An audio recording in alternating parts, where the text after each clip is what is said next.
Hey everybody, welcome to Take the Black Live, the weekly show where we recap all the latest bits of Game of Thrones, Song of Ice and Fire news. I am Winter is Coming editor Dan Cheryl, and I'm here with Cheryl Wassenaar of Culturist. Hi everyone. Cheryl, how are you doing this day? I am good this day, Dan. How are you? I am well. I'm an easy 8 out of 10. And thanks everybody for joining us. Hey Julie, Emma, Lisa, Daniel, Terry. By the way, Julie, I did receive your comment about Catelyn Stark. It's in the bank. I think we're going to do it next week because we have a Catelyn shipper next week. But thank you so much. I love that we're getting interaction with our fans about our read-through for Song of Ice and Fire. Oh, I'm excited. It's going to be pretty cool. And if any of you ever have any comments like that, feel free to send them in. But we'll talk about that later. All right, we're here to talk about some Game of Thrones news and get to some speculation, some other stuff. Let's hit the first big piece of news out today. Let's do it. Okay. The Emmys, Emmy Awards, TV's biggest night. Shiny things. Shiny things, golden things. Rich folk get together, they dress up nicely, and they hand each other little golden statues. And then they make really long speeches. They make really long speeches. It's a fun night. It I is. mean, like, award shows, I have like a weird relationship with it. Like, I know they're stupid, but they're still fun to watch. Pretty much. That's what I kind of do. But as usual, Game of Thrones sat out last year. Right. Because there was a weird gap in the way the schedule was. But Game of Thrones is back in Emmy contention this year. Season 7 is up for quite a lot of awards, more than any other show, 20-something. I don't know why I didn't write it down. But 20-something awards, the highest bit of show. I thought we'd just go over really quickly some of the highlights, some of the snubs, and what we think it'll win. Give me the goods, Dan. Okay. So, Game of Thrones at the Emmys this year. Obviously, it won all the technical stuff. I mean, not one. It was nominated for all the technical stuff. Right. You know, hair and costume, production design, all that stuff. The stuff it's like, it's insane not to give Game of Thrones the award for. Yeah. Like, what's going to have better special effects than that? Like, absolutely nothing. This Is Us? No. The big one, though, like I said, first question is, do you think it can win Best Drama again? It won it the last 2 years it was in contention, and then Handmaid's Tale won during its off year. Right. And now it's up against for Best Drama of the Year. Game of Thrones is going up against The Handmaid's Tale, Stranger Things, The Crown, This Is Us, and Westworld. Did I miss anything? I think that's it. Okay. It can definitely beat Stranger Things. It can beat This Is Us. It can beat Westworld. Yeah, I think so. I would say it could probably beat The Crown. I will say both The Crown and The Handmaid's Tale are now out of that cool new novelty, oh, they're new, well, let's give them an awards Correct. area. And Sarah Weymouth is watching. Wick writer Sarah Weymouth is watching. Hey, Sarah. Hi, Sarah. Good seeing you. Okay, go on. So I would say, obviously, the big competition for it is still The Handmaid's Tale. Probably. But there's the second season of The Handmaid's Tale, which is the one that's in contention here, Right. has been a lot more divisive in kind of terms of quality and where it's gone. I know you've seen me watch The Handmaid's Tale. I've seen you talk about The Handmaid's Tale. And like how terrible it makes me feel after I watch it. Like I have to go take a walk sometimes after I finish an episode of The Handmaid's Tale. Can I ask, is it the terrible where it's so powerful you have to like decompress, or terrible like, that sucked, I gotta like get angry? Depends on the episode that I'm watching. Gotcha. Some episodes were really, really great. Some episodes were a little more terrible. And like, and I don't know if it was the case of the season being longer, so they had to stretch things out more, that was longer. or if it was just that like they were kind of out of book territory, so things were a little different, you know. Don't know what that's like. Right? What a mystery. So I think it's really between Game of Thrones and The Handmaid's Tale, but I could see where they would give it to Game of Thrones just by virtue For a of the third fact time. that we're still kind of talking about Game of Thrones. It is true. Julie thinks The Crown will take it, which I can see that too. That's kind of the safe choice, I feel. Yes. Like, it's I would glossy, agree. it's well done. I watched it. Did you watch it? I watched the first season and then I swore off it. I watched the second too. It was, Okay. you know, it's glossy is what I want to use. It's like, it's very well produced. That's a good word for it. It's not particularly daring, but it is well done. So if they want True. to like say, we're going to give all the awards to Game of Thrones next year, let's go with The Crown this year, it could happen. And I could see where Westworld, I think, was pretty. Yeah. I won't call it a dud, but it didn't set the world on fire like it was going to. So I think that's probably not going to win. No, I'm with you there. Westworld didn't hit in season 2 as well as it could have. Stranger Things still fun, but didn't make as many waves as it did the first time. No, and it made people angry too. Did it? I thought it was cute. There were some people who really didn't like the one episode that's focused on Kali. That blew, but 1 out of 10, whatever. Yeah. You can get away with that. and this is I don't watch. So we'll be watching Emmys. I think they're in September, right? Yes. Okay. The other big thing we got to talk about is the actors. Yes. So let's get into the real drama here. Who cares for best drama, best director, whatever? Pretty people. So Lena Headey, Peter Dinklage, Nikolaj Coster-Waldau, all up for supporting awards. Yes. I'm happy for Coster-Waldau. It's his first time getting an Emmy contention ever. And I think he deserves it. Like, Jamie is a great character. He has a great performance. And he had a good year, like, among the characters. One of the better years, I think. I would agree with you on that. He's actually, I found a way to make Game of Thrones a dark horse pick. And it's Coster-Waldau for supporting actor over Peter Dinklage. Because even though Peter Dinklage is the one who usually wins the acting awards for Game of Thrones. He's the only one who's ever won an acting award for Game of Thrones. Yes. Twice. Now he has the record for best supporting actor nominations. He does. Props for him. But I think Coster-Waldau has a real shot to win it. Not only because of the novelty factor, but also because, Jamie has had one of the most interesting character arcs in Game of Thrones. Season 7 is really the culmination of that arc. A big one for him. He left Cersei. Yeah. He had that great scene where he was charging down Daenerys. He did good work. Coster-Waldau could be here's the scene where Jamie leaves Cersei, and here's the scene that where Olenna scene? The Olenna scene, and here's where I charge Daenerys. The Olenna scene and leaving Cersei. There's my Emmy reel. Please hand me my award. That would totally work. I'd be in favor of that. I mean, I would vote for him. So, I'm not a member of the Television Academy. I wish I were, but I am not. But I think yet. One day. But I think that is where he could really actually make the splash. I mean, it's obviously possible for season 8 to get him something as well. Sure. But I think he's got a real shot here in season 7. I do too. I'm pulling for him. Me too. Emma says, if it doesn't have dragons in it, I'm not really interested, which, fair. Totally fair. Thomas thinks The Handmaid's Tale is good but disturbing. Maybe I should watch season 2. I really haven't. And Christina thinks all of them deserve it. But one of the big surprises was that Kit Harington and Emilia Clarke, who played Jon and Daenerys, were nominated not in the Best Supporting, but the Best Actor and Best Actress categories, and neither of them were nominated. Womp, womp, womp.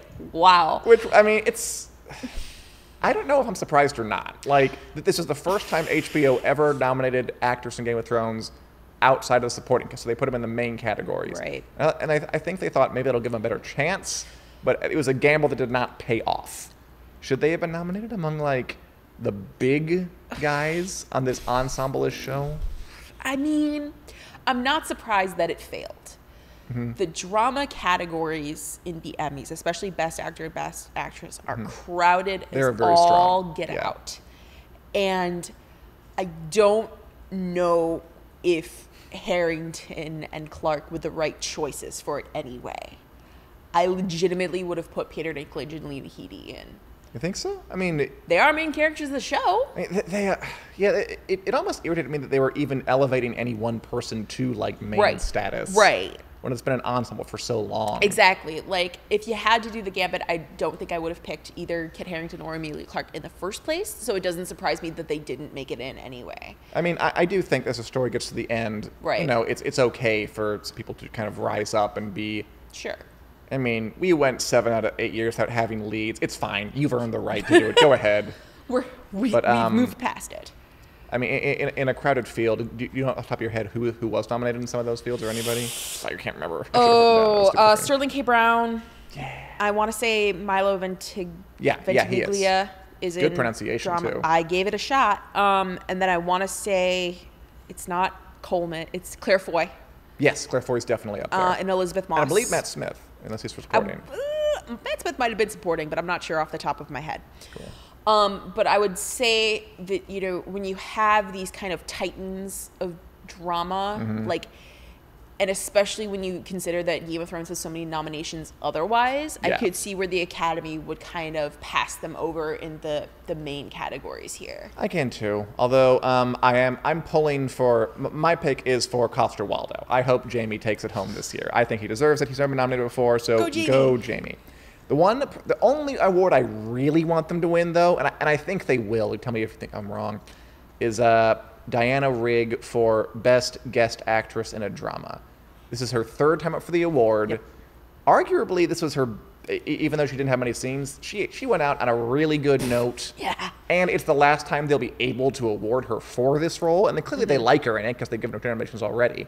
So I think this is the year that Diana Rigg takes it home as Lady Olenna for Best Guest Actress. I think she totally deserves it. I totally agree with you. Here's Diana Rigg's Emmy reel. Be a dragon speech. And then the end. Then the end. Remember, it's just a guest actress, so she can't have too many scenes. Exactly. You pick those two and you're set. Yeah, you're good. Because that scene. Those are literally her 2 scenes in the season. Yeah. But, like, those 2 scenes do so much work, not only for her character, but for the show as a whole. Like, Be a Dragon is the kind of thing that you... That's a t-shirt. That's a t-shirt. You should get an Emmy if you make a shirt. You can make a t-shirt out of a line. Like, that's a rule. I wish it were a rule. It's Isn't really it great not. that, like, an 85-year-old or whatever is, like, having her lines on t-shirts and, like, having little dolls made of her? It's just so fun. It's kind of great, honestly. But even, tell Cersei I want her to know it was me. Like, that's good stuff. You deliver that line with the kind of acid. It's just, it's perfect. It is a chef's kiss of a moment. I'd be shocked if she didn't win. No, if she doesn't So take that's it, what I'm we pulling riot. for. Otherwise, I'm sure it'll do well. The real thing is going to be season 8. I'm sure it's going to get nominated for, like, absolutely everything and maybe win everything. That's when they'll finally give it to, like, finally, Nahedi, here's your statue. Just take it. I wish she gets it now, but she should have had a lot more than what she... Well, I can't. Yeah, we'll see. And that'll be in Fingers September. crossed. Yes. All right. Moving on from the awards. Dershan says, the It Was Me mic drop. Great moment. Lisa Flores says, Diana Rigg stole every scene she was in. Definitely deserves an Emmy. Totally agree, and I think she will get one. All right. Let's go over some new stuff for Game of Thrones Season 8. We're still having things leak out a little bit. Of course. Filming's over, but it doesn't mean the news has stopped somehow. I don't know. Just like the way magic. it works.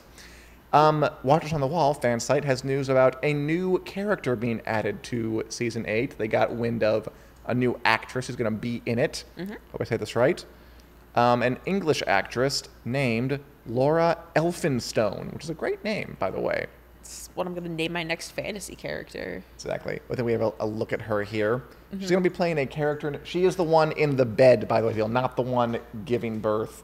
This is from Call the Midwife, a BBC show about calling the midwife. And she'll be in Game of Thrones Season 8 as a character named Nora. Don't know who it'll be. Be a minor character, right? Someone, at Winterfell or the Twins or King's Landing, like a peasant or something. I'm not... Did you happen to see, like, The Express had a ridiculous article about, is Laura Elphinstone going to play the Night's Queen? Like, come on, man. They're really big on just, like, let's put the craziest thing we can and then get clicks. Not that I'm above that, but they go whole hog. Ooh, that's the good stuff right there. It's good. I like it a lot. I disagree. I do not think she should be playing the Night's Queen. I think she should be playing, like, a cook or a minor lord's wife or something. Yeah, I don't think we're going full-blown Night's Queen here. Yeah. But you know what? Maybe she'll surprise us. So that's fun. The Night's Queen. Oh, boy. And then I also have to bring up something that Hathpor Julius Bjornsson, who plays the Mountain. What? It's a great name. It is a good name. I love his name. Said on Instagram stories, someone basically asked him, what's your favorite scene you've ever been in Game of Thrones? And he said, blah, blah, blah. It happens in Season 8, so I can't speak about it. Any ideas? Waggle your glasses. Pretty much everyone is saying it's Clegane Bowl. It's got to be, right? I mean, if it's not Clegane Bowl, the only other thing I could think of is maybe he's involved in King's Landing, and it's like some crazy scene where he like duels Burning against up or kills Cersei or he something. like duels the Night King or something. I don't know, but I've always, Clegane Bowl or bust. it Maybe. makes the most sense. You know, I've always, because he's been like very low key, like the past like 3 years. Like he had that great fight against the Mountain, which is iconic. Everyone remembers it. And then the next year he was just lying on a table and then carried Cersei. The next year he smashed a guy's head and stood in a doorway so Tommen couldn't leave. And the next year, did he do anything? He just stood there while Cersei gave proclamations. Like, they're keeping him around for something. Absolutely. That's always what I've thought. So now time's run out. It's time for that something to actually happen. I'm sure he'll do something interesting. Give us our payoff. Like, it's 3 years in the background doing almost nothing. I mean, the entire job of the Mountain is to stand around and be intimidating, though. True. So, he does it very well. And he can't speak. So his options are limited anyway, Dan.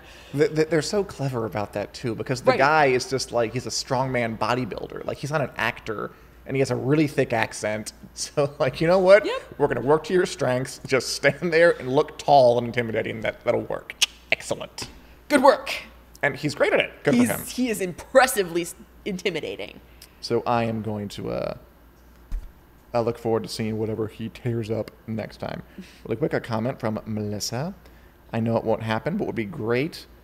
Oh, if Helena had an antidote to the poison, she's still alive. One of my faves. That would be great, but I doubt it. That would be kind of Dallas level. That would be. Terrible twist. And Emma says Clegane Bowl, it has to be. It pretty much does have to be. And even though it's a little fan servicey, I'll take it. I'm a fan. Service me. Just this once. Yes, just this one time, guys. Give us what we want. And finally, about season 8, a new quote from Sophie Turner, given her interview rounds after it's over. A little pinch of what Sansa might be doing next season. I'm going to read you a quote from Sophie Turner, Sansa Stark. Sansa is a real, true leader of Winterfell now, and that's where we first see her, as a very protective, empowered lady in charge. It's the first time you ever see her like that, and it's so amazing to see her like that, kind of owning her destiny. What do you think, Cheryl? As a fan of Sansa, where does that put you? Sansa's Lady of Winterfell. Just give her the title. Let her be Lady of Winterfell. Let me live my best life here. Game of Thrones. It should be fun. But, I mean, there's a legitimate way she could become Lady of Winterfell. She already is Lady of Winterfell. She already is, but, like, actually have the title and, like, be the actual, like, you know, Warden-S of the North, if you will. Because I've wondered that, like, you know, if it's revealed that Jon's a Targaryen, and then he has to kind of have that army, the person he'd leave in charge of Winterfell's got to be Sansa. Exactly. I mean, but beyond that... permanently. Right. But beyond that, like, you know, if you're a ruler, you don't have other territory. It's like the Baratheons, right? You know, Renly's Lower Storm's End, Stannis is Dragonstone. Robert doesn't have anything aside from King's Landing. And so... That's pretty good. If Jon Snow becomes... you know, Daenerys' consort, Lord Consort, whatever, you know. Consort, boy, toy, husband, whatever, something like that. Take your pick. Sure. He probably won't hold another title aside from that. So, who's left is basically Sansa. Be fun. It would be fun. Sansa's Lady of Winterfell 2K19. It's coming. I need it in my life. I'm pulling for her really hard at this point, in part because I like the character, in part because a lot of people don't, and that makes me just want to root for her so much. The contrariness really helps, yeah. It does. Anyway, okay, so that's cool. Go for Sansa. We all love her. Team Sansa. And finally, about the Game of Thrones prequels, going forward, we've heard a lot about that lately. Empire of Ash, Age of Heroes. Apparently, according to a local publication called the Sunday Herald, HBO is scouting locations in the beautiful Isle of Skye in Scotland, spelled S-K-Y-E, the Isle of Skye, which... It's really pretty. Can't you just see it? So and this would be for the Age of Heroes, the one set thousands of years before Game of Thrones, Children of the Forest everywhere, untamed primeval Westerosi landscape. There we go.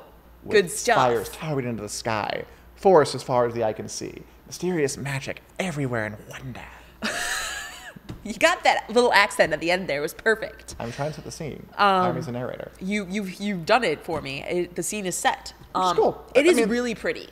Of course. And that just means, you know, hopefully we can look forward to some new photogs being in new parts of the world, snapping pictures as actors crawl around doing their scenes. We support it. And if any of you live in Scotland, enjoy and tip us off to things that are happening there. Oh, for sure. Cool. And Dershni asks, what if Sansa and Tyrion get together in the end? I'd be down for that. It could totally work. Kathy thinks the Hound and Brienne might team up and kill the Mountain. I could also be with that. I support that scene. Who's getting together with Sansa? Possibly Tyrion, according to Miss Sidema. I would be probably okay with that. I would be okay with it in this. Ship it? I don't ship it. I do not sail on that ship. I think what I would really like is for this more mature Sansa, who is now one hell of a political operator, to kind of work together with Tyrion. That'd be fun. Like, not necessarily like as a ship so much as like a partnership of, not a relationship, a partnership, instead of a, like getting the marriage back on or something. I hear you. Why limit the word ship to just one kind of use? We have multiple ships. Let's expand it. A veritable armada of ships, if you will. That's nice. All right, everybody. I'm done now. No, just kidding. Before we bring on Josh Hill for A Song of Dan and Josh, we're going to try something a little bit new. We love you all for watching us. Love the show so much. Game of Thrones is so wonderful. But here, Cheryl, there are other shows in TV besides Game of Thrones. And we thought we'd try a little something new, really quick. What? Just talk about something else that's intriguing us right now that maybe you're interested in too. Bring it on. Okay, we're going to call this new segment Meanwhile in Entertainment, or something else better when I think about it. All right, Cheryl. New bit of non-Game of Thrones related news I find interesting. Okay. Joss Whedon, creator of Buffy the Vampire Slayer, Angel, Firefly, Dollhouse, Avengers director, quite a rap sheet, is going to make a new drama for HBO. Read me the description, Dan. It's called The Nevers, and it is an epic science fiction drama about a gang of Victorian women who find themselves with unusual abilities, relentless enemies, and a mission that might change the world. Now, I'll admit it, as a long time Joss Whedon, I was there when Buffy began. I was into Buffy hardcore. Don't ask how old I was when Buffy premiered. Okay.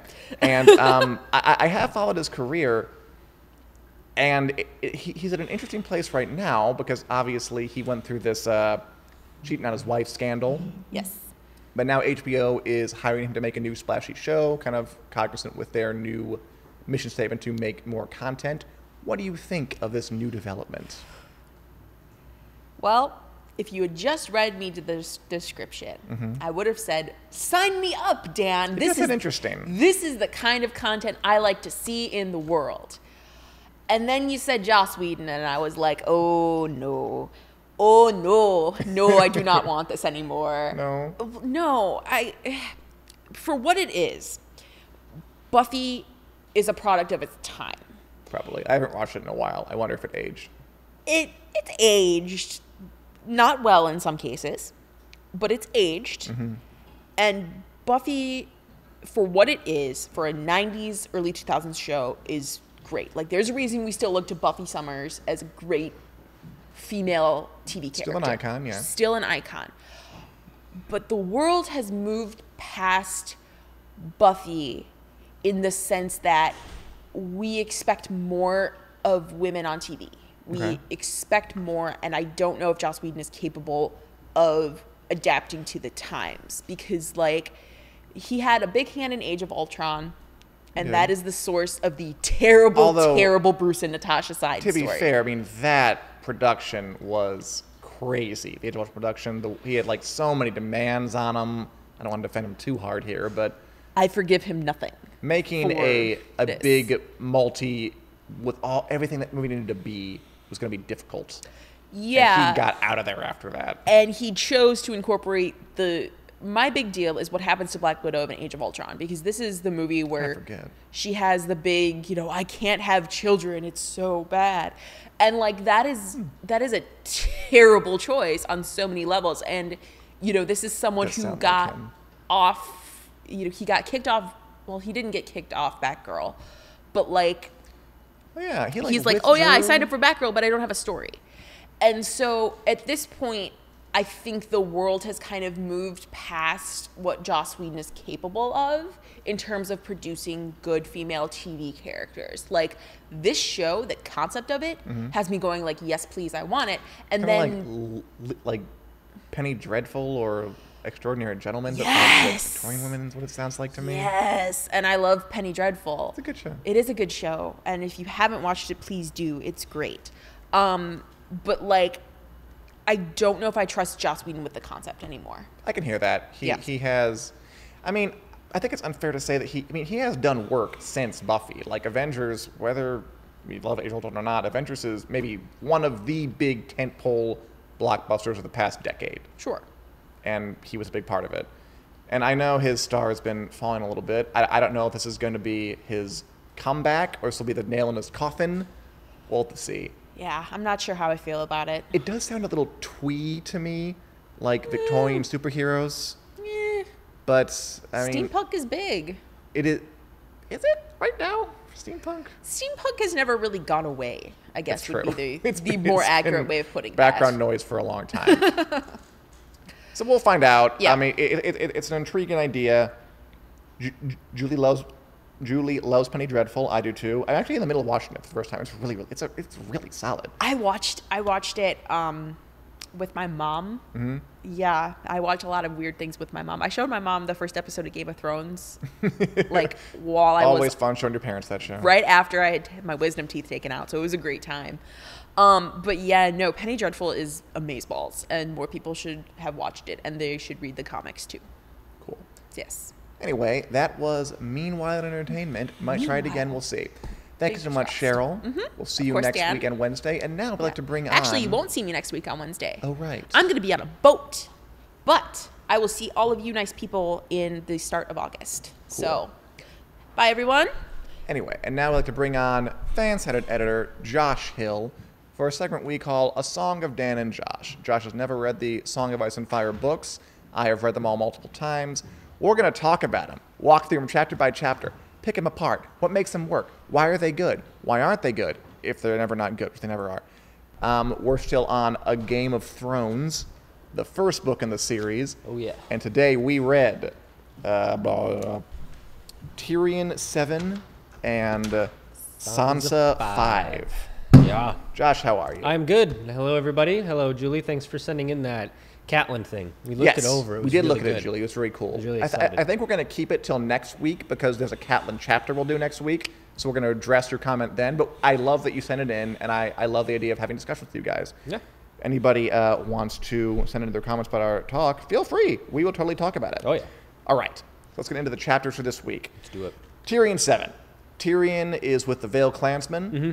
Clans. I can't say that. It was they're the clans people, and they bring him to Tywin Lannister's kind of army encampment. Yeah. What goes down in this chapter? What stood out to you about it, Josh? It's still, well, first of all, you put this in your notes too, and I noticed it too. The Monty Python-esque nature of these guys. That's like, what it said to me. Like the Holy Grail type. I was getting like Holy Grail vibes from these like doofuses who are like, they're like one guy didn't one guy get his job leading the group because he poked his own eye out? There's a description of one of the Vale clan's like tribe leaders, Yeah. and Tyrion says that the burned men, the way they show strength, they cut off parts of like they wound themselves, and that proves they're tough. And the leader poked out his own eye, which I mean I guess I get it. That means you're like tougher than anybody, but also you're a warrior. Don't you need to see? Yeah. And then he had that thing about like, they all get together when they talk. They think that everybody needs to have their say, so we can just go on. It's like an Entmoot. They just go on forever and ever and ever. And there's just something kind of silly and goofy about them that did like say Monty Python to me when I was reading it. I also thought of there's a scene in The Simpsons where it's the episode where Homer calls up all of the old Simpsons relatives, the distant relatives, because Lisa thinks at some age she's going to start getting dumb. That's a good, the Simpson gene. And they all look like Homer, and she looks out the window being like, there's hope, and she looks out and they're all in a circle and two of them are wearing pots on their heads and running at each other. And that's what I thought of this too. I could just see them around like the encampment doing like, oh, poke my eye out, and it's like, oh, cut my finger off, and like all these things.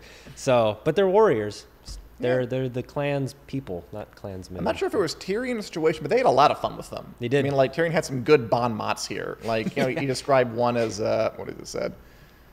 Shagga, son of Dolph, is the one who looks like Casterly Rock with hair. Something like that. Oh. And then, you know, they're talking about the burn men. They all cut stuff off, and then Tyrion's like, I wonder what their king burned off to Bronn. Bronn's like, then like grabs his crotch because, you know, they're making jokes. Oh, classic Bronn. And also, I like the idea of, so Tyrion's like leading them through Tywin's camp, and there's a description of them like just like staring agog, because like they'd never seen a tent before. Yeah, they'd never seen like anything this advanced, even though it's not that advanced. It's just like people, they actually put up like tents and pavilions, and they have armor and knights, and which brings us to the serious side of it, which is Tyrion's trying to impress them. Yep. Because the point of this chapter, I feel, besides the comedy, is the power play nature of it. It starts out right at the top.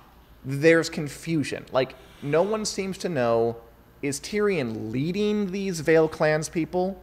Has he become the person who's, like, do they work for him now? Or is he their hostage, and they're holding him ransom until Tywin can pay them the weapons and the armor they want? And it's because the clans don't really talk to each other, and because they have that weird meeting thing, no one really knows. Yeah. And Tyrion kind of does a old leadership strategy. If you don't know who's the leader, just act like the leader until it becomes true. Yeah. Is basically what he does. So they have this thing where they're like, you will take us to your father. And he's like, okay, you, come with me. Let's go. And then he just like rides off, and they're like, I guess we got to follow him. So he's trying to, it's not, so he sees that there is no real leader chosen. So he's like, I'm just going to act like the leader until I am the leader. Yeah. And they kind of have to comply. And then seeing the crazy technology of Tywin's camp reinforces that. I think he says, better and better. The more impressed they were with the power of the Lannisters, the easier they would be to command. So it's this very interesting sort of nebulous power vacuum, and the whole chapter is about trying to fill it, I feel. Yeah, for sure. When Tyrion was riding past too, I just had like in my mind, there's like the cutaway of one of the guys being like, oh, that guy's so serious about you, cut off his own legs, you know, the imp. Totally. Perfect comedy. But yeah, the power struggle between the two, with Tyrion and Tywin, their relationship on the show, and I'm assuming in the books here, is fascinating. Just it's also pretty faithful. Like the show does their relationship, I think, very close to the books. Yeah, because at his heart, it's, you know, there's the line, and you wrote it down too, about like every time Tywin looks at Tyrion, or Tyrion feels his he's really aware of his deformities and shortcomings. Yeah, and it's like at his heart, you know, as back and forth as they go, I feel like he's just a guy who wants his father to love him. Totally. The way that he is, and Tywin is never, ever, ever, ever, ever, ever going to be that guy, which is also kind of why there's this. It was interesting to me, the power struggle, because he's almost showing off. He's showing off Tywin. Oh, totally. Like, look, I have these clans people who follow me now, sort of. Yeah, and it's like, you know, the old Fredo from Godfather, you know, like, I'm not stupid, I'm smart, and he's like, look, and he's proving it. He's like, I'm smart. Look, I can corral these. He actually is smart. Fredo's a dunder. Yeah, it's true. But like that, I was thinking of that too, because he's like, I can corral these mountain doofuses into being. Me, yeah, but he's like, I'm smarter than these guys, and in Tywin's eyes, or at least in Tyrion's eyes, he thinks that Tywin sees him as just another mountain guy who will poke his eye out. Which he kind of does. Yeah, you and can tell that. Tyrion's like, no, I'm way up here, and these guys are way below me. I'm more on your level than you want to give me credit for. So that's why I think that was kind of a powerful gesture for Tyrion to go after there. I have to turn off the iPad so I can't see your comments now. Oh no! But okay, I'll say something else that you can talk, and I'll put it back on. Yeah, I completely agree with you that it's about that, and also then when Tyrion takes them in, continue with that power play theme, Tywin flips it again, and then he fills the vacuum immediately, because then he steps in and says, oh, who are your friends? And Tyrion introduces them, and they're funny too. Like, here's Shagga, son of Dolph, and Dolph, son of Dolph, and stuff like that. And then Tywin steps in and says, if you fight for me, we will give you more weapons and armor. And then they're like, why should we fight for you? We have your son. You're the ghost we want. And he's like, oh, okay, I get it. The Northern Warriors are really, really fierce and angry. I get it. You don't want to fight them. It's fine. They're like, no, we'll fight the Northern Warriors. Totally fight the Northern Warriors. Which is, again, kind of Monty Python. That's just kind of funny. And it works. And I think Tyrion has a little thought bubble where he's like, oh, definitely done. So Tywin is stepping into the power vacuum that Tyrion stepped into earlier, which, again, kind of underlines that they are very similar. They both always look for the angle. They're both always trying to kind of fill vacuums, and they use their intelligence to do it. Yeah. Which just makes it, again, ironic that they have such an adversarial relationship. If they talked for a second, I think they discover that they are alike in a lot of ways, Yeah. Tyrion and Tywin. Oh yeah, and that's the tragedy, really, of the Yes, relationship that is the too. tragedy. Is that they're so similar, and you could have, in an alternate universe, in an alternate Westeros, they make up and they come together, and there's this big redemption moment. Whereas we know that's not going to happen, no. which is the tragedy of Tyrion's never going to know his father loves him because his father doesn't love him, and it's not.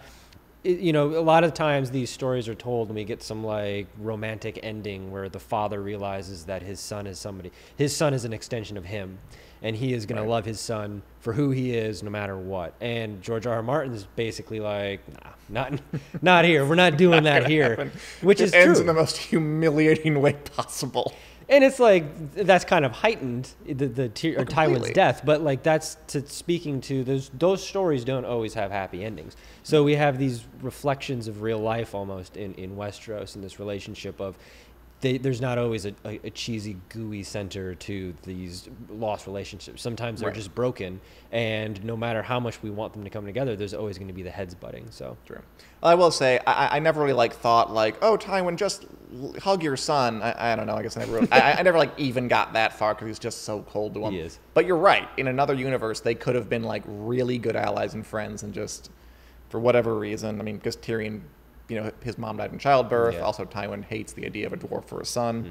I also like how he makes references to Jaime and your brother's doing so great right now, covering himself in glory. Right. I can give you some guys. You won't botch it, will you? Yeah. It's clear who the favorite son is. Oh, yeah.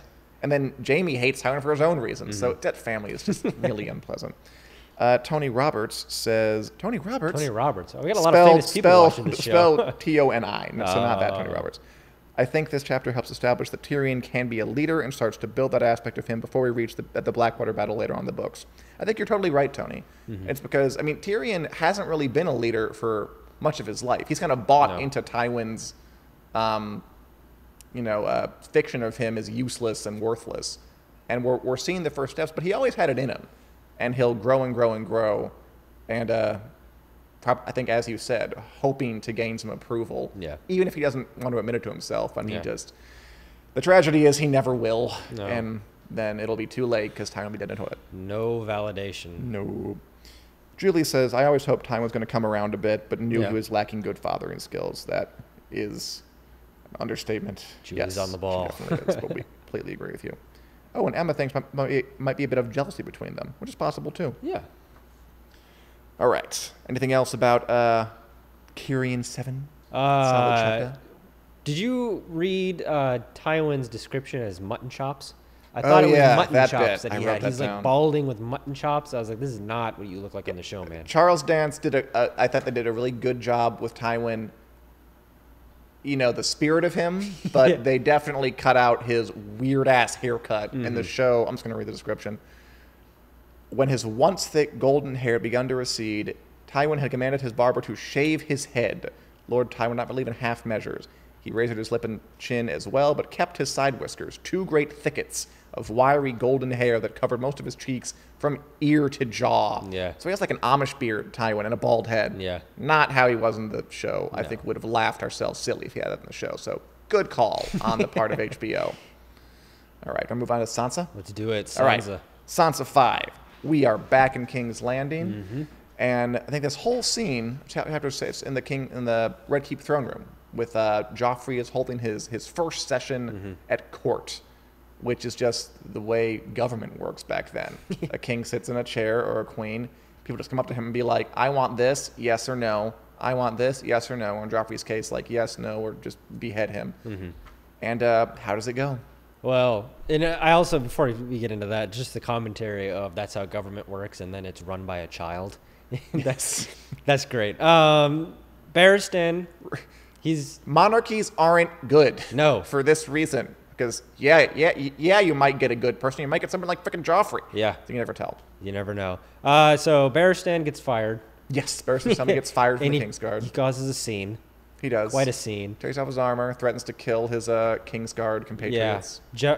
Joffrey gets a little... says right up there, maybe Stannis will take your throne, then just walks out of there like a boss. Yeah, and then Joffrey gets a little bummed out. Flustered. He throws a little bit of a hissy fit, and he's like, come on.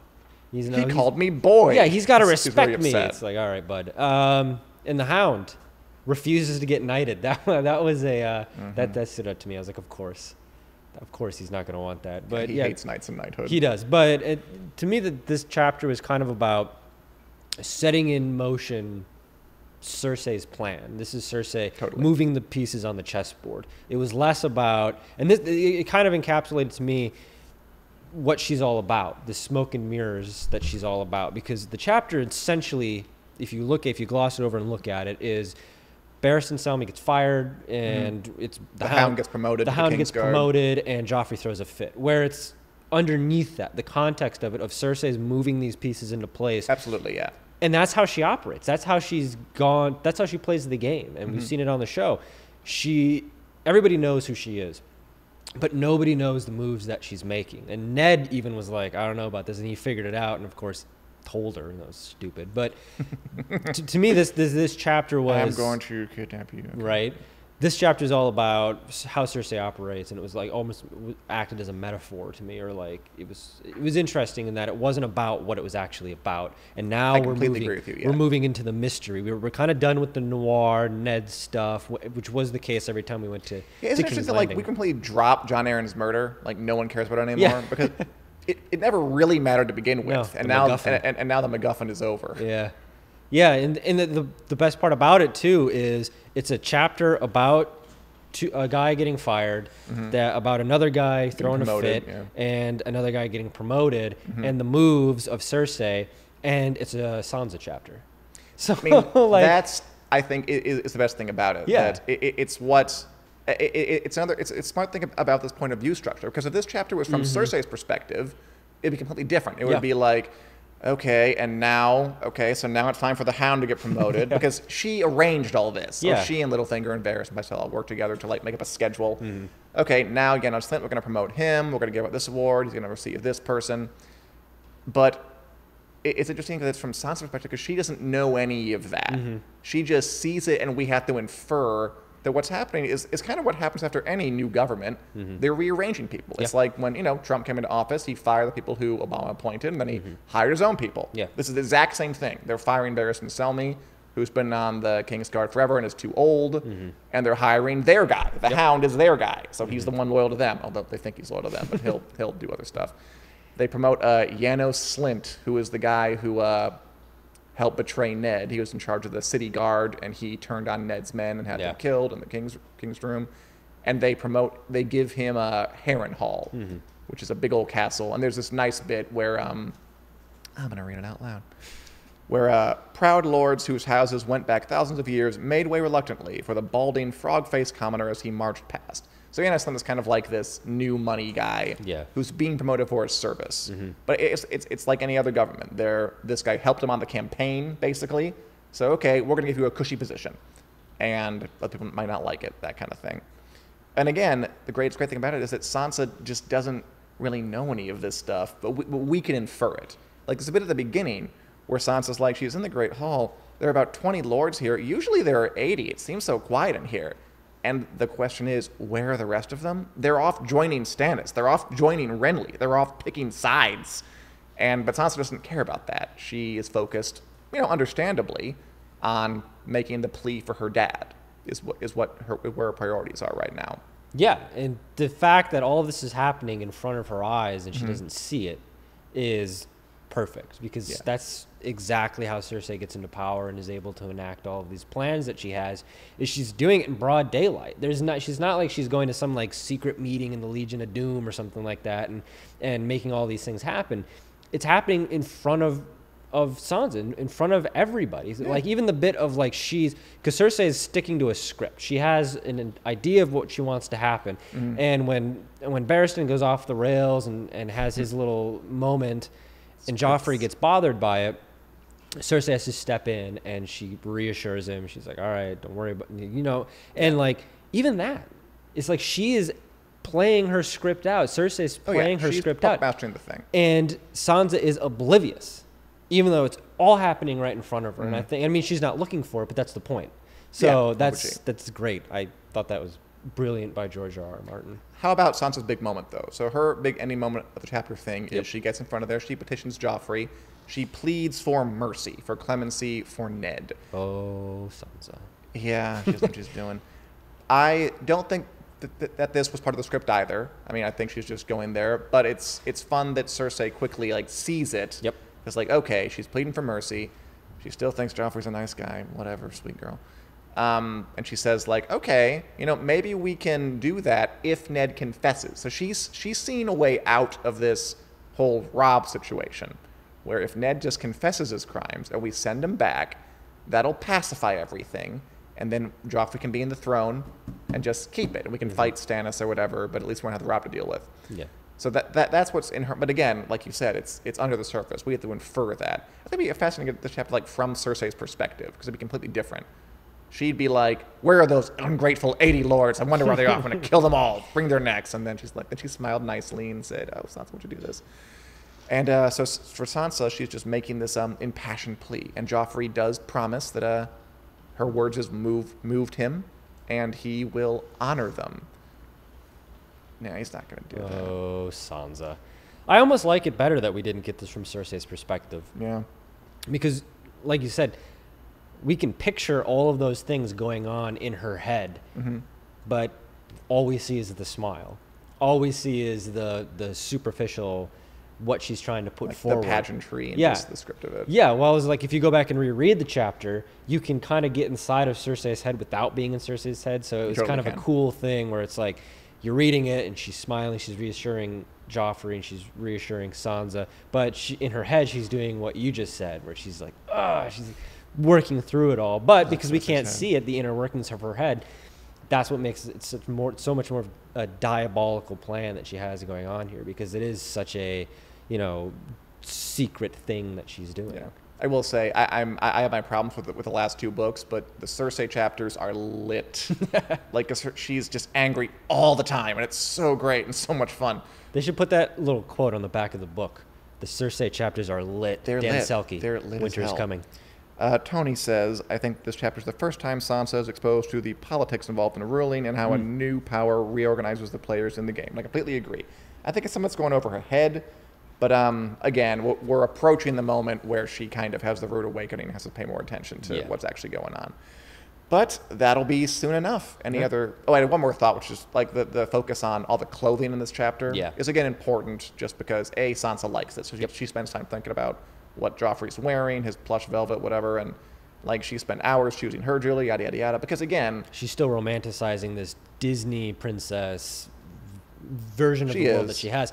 Meanwhile, all of these things are happening in front of her. That's why I think this is such a great chapter, because she still has... why it was so important, I guess it was told from Sansa's perspective, because she still has this glitzy, romantic version of what life should be like, and she is trying so hard to see those things that she's missing the ugliness that is happening and going on. Not that maybe she would have picked up on it because it's not obvious, but she's so distracted that it's not even on the radar. At the same time, I mean, clothes are a part of what Cersei is planning too. Like, she dressed Joffrey like that for a reason. Yeah. She wants him to look royal and elegant and king-like and presentable. And Sansa chose what she chose and spent hours over it for a reason. She wants to appear demure and contrite and like someone you can have sympathy with. So she chose like a simple... I think the line was, I spent hours on my jewelry and I chose like a simple gold chain in the end, or a silver chain, because I want to look like humble. And this whole chapter is theater. It's political theater, and she's a part of it. So the clothes are important, I think. But yeah, I love your point. Anyway, any other thoughts about this chapter, Sansa 5? No, ready for the next batch here. And Karen says that Joffrey ruined that plan, which he completely does. That Cersei's plan, Karen says, was for Sansa to plea for Ned. The plan for him to go take the Black once he confessed. I don't think that Sansa pleading was part of Cersei's plan. If it was, we don't get any indication of it. But I do think it played into her plan nicely, or she was able to work it in. But maybe not. It's possible.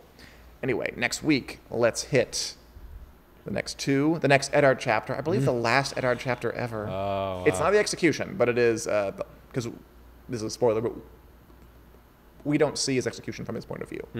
We see it from someone else's. Prayers up, Ned. And then, what did you say? Prayers up. Prayers. Prayers up. And then a Catelyn chapter after that where we discuss Julie Davies' beautiful comment. Yes. All right. We'll be back here next week, guys, Wednesday at 4 p.m. Central Standard Time. To talk about more Game of Thrones, more Song of Ice and Fire. I guess you might be in here the whole time if I am. Cheryl is gone. I'm sitting in.